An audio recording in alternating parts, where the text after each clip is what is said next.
2025년 12월 16일 새벽입니다. 하나님 말씀은 시편 43편 1절에서 5절입니다. 하나님의 나를 판단하시되 경건하지 아니한 나라에 대하여 내 송사를 변호하시며 간사하고 불의한 자에게서 나를 건지소서. 주는 나의 힘이 되신 하나님이시거늘 어찌하여 나를 버리셨나이까. 내가 어찌하여 원수의 억압으로 말미암아 슬프게 다니니이까. 주의 빛과 주의 진리를 보내시어 나를 인도하시고 주의 거룩한 산과 주께서 계시는 곳에 이르게 하소서. 그런즉 내가 하나님의 제단에 나아가 나의 큰 기쁨의 하나님께 이르리이다. 하나님이여 나의 하나님이여 내가 수금으로 주를 찬양하리이다. 내 영혼아 내가 어찌하여 낙심하며 어찌하여 내 속에서 불안해하는가. 너는 하나님께 소망을 두라. 그가 나타나 도우심으로 말미암아 내 하나님을 여전히 찬송하리로다. 하나님 말씀을 증거하겠습니다. 마음이 심란하고 괴로울 때 옛날 같으면 교회가 24시간 열려 있었기 때문에 언제든지 주님께 달려가서 기도할 수가 있었습니다. 그래서 교회 갈 때는 무거운 마음으로 갔지만은 올 때는 그래도 기쁜 마음이 있었어요. 하나님이 내 기도에 응답하신다라고 하는 그런 확신이 있었기 때문이죠. 오늘 이 본문에서 다윗은 정말 힘든 시기를 보내고 있습니다. 다윗을 괴롭게 하는 무리들이 많이 있죠. 왼수 같은 그런 존재들입니다. 그래서 슬프기도 하고 또 하나님이 나를 버리신 것 같은 그런 비참한 마음이 들기도 합니다. 근데 3, 4절에 보니까 다시 회복되는 그런 내용이 나오죠. 자, 어디에서 회복이 됩니까? 3절에 보면 나오죠. 주의 거룩한 산과 주님이 계시는 곳. 이곳에서 예배할 때, 성전 아닙니까? 성전. 그렇죠. 하나님의 전이죠. 이곳에서 예배하고 찬양하고 기도할 때 회복되는 그런 축복이 있었다라고 하는 것입니다. 여러분, 이 성전의 기능 가운데 하나가 뭐냐면 우리를 회복하게 하는 능력이 있다라고 하는 것입니다. 우리가 이 감기 몸살 이렇게 걸려가지고 병원에 가게 되면 약을 지어주죠. 여러 가지 종류의 약이 있는데 그 중에 하나의 그 성분이 뭐냐면 수면 성분이 있는 그런 약이 있어요. 그래서 주로 이것은 저녁에 이렇게 먹으라고 하죠. 그러니까 푹 자라는 거예요. 푹 자라. 잘 먹고 쉬면서 푹 자면 감기 대부분은 치료가 된다라고 하는 것입니다. 잠잘 때 치료가 되는 거예요. 잠잘 때. 마찬가지예요. 우리가 이곳에서 기도할 때 우리의 상한 심령을 어루만져 주시고 세상이 줄 수 없는 참된 평안으로 우리 성령 하나님이 우리 가운데 함께 하신다는 거예요. 우리가 잠자는 동안에 육체가 회복되듯이 우리가 주님께 모든 근심을 다 맡기고 기도할 때 하나님은 우리의 영혼을 소생시키신다라고 하는 것입니다. 오늘 이렇게 주의 전에 나온 여러분들에게 하나님의 위로와 회복과 치유가 있게 되기를 주의 이름으로 축원드립니다. 인간이 이렇게 생각하는 이 고통이 두 가지가 있어요.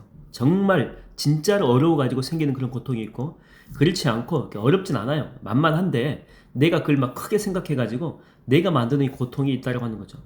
인생에서 10% 미만만이 진짜 힘든 일이 있어가지고 생기는 고통이고 나머지 대부분은 내가 크게 생각해가지고 만드는 그런 고통이 많다고 하는 것입니다.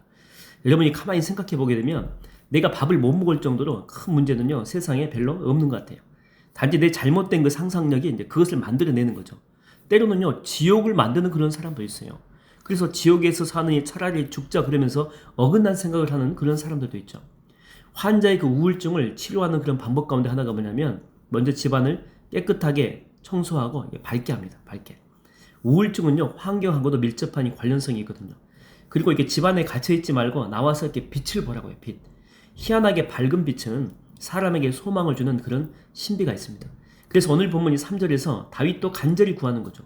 주의 빛과 주의 진리를 보내셔서 나를 인도해 달라고. 우울한 마음, 낙심된 이 마음의 이 방에 주님의 빛을 좀 비추어 달라고 하는 것입니다.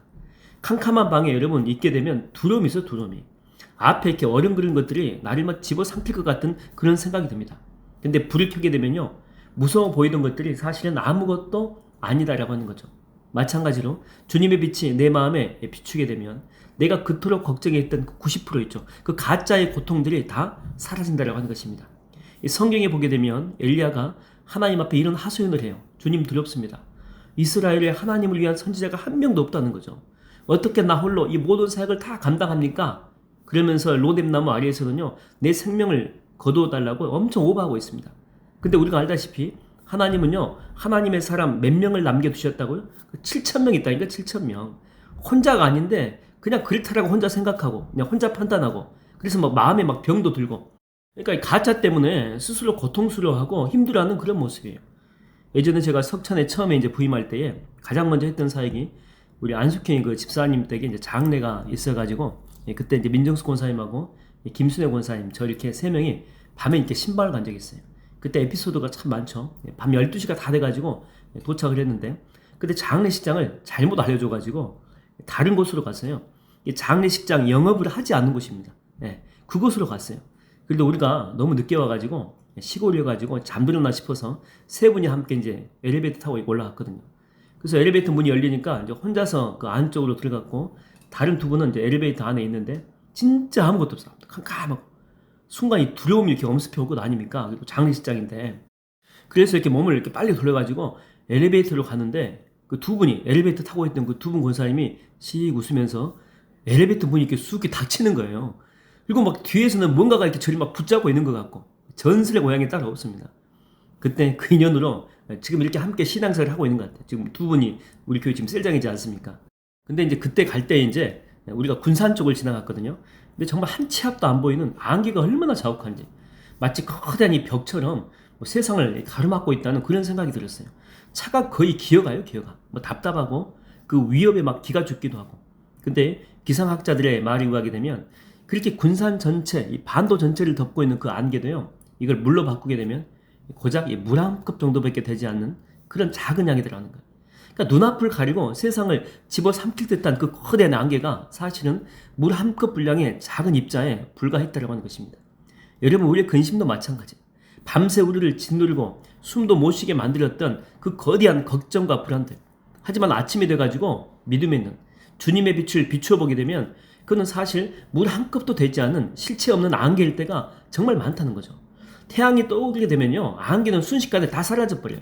마찬가지로 의의 태양 대신 주님의 빛이 우리 심령 가운데 비추게 되면 우리를 두렵게 했던 헛된 이 상상과 근심의 안개가 다 거쳐진다고 하는 것입니다. 그러므로 여러분, 오늘 5절의 말씀처럼 우리 영혼을 향해서 선포하십시오. 내 영혼아, 내가 어찌하여 낙심하며 어찌하여 내 속에서 불안해하는가? 너는 하나님께 소망을 두라. 내 생각이 만들어낸 그 지옥에서 걸어 나오라는 거예요. 캄캄한 골방에 갇혀가지고 스스로를 괴롭게 하지 말고 기도의 자리로 나오라는 거예요. 주의 제단. 이곳은요, 하나님의 빛이 비추는 곳입니다. 우리가 오늘 이곳에서 주여 주의 빛과 진리를 보내소서라고 이렇게 기도할 때에 하나님은 우리가 하는 모든 근심의 실체를 다 보게 하시고 주님의 빛으로만 오늘 가득 채워주실 줄로 믿습니다.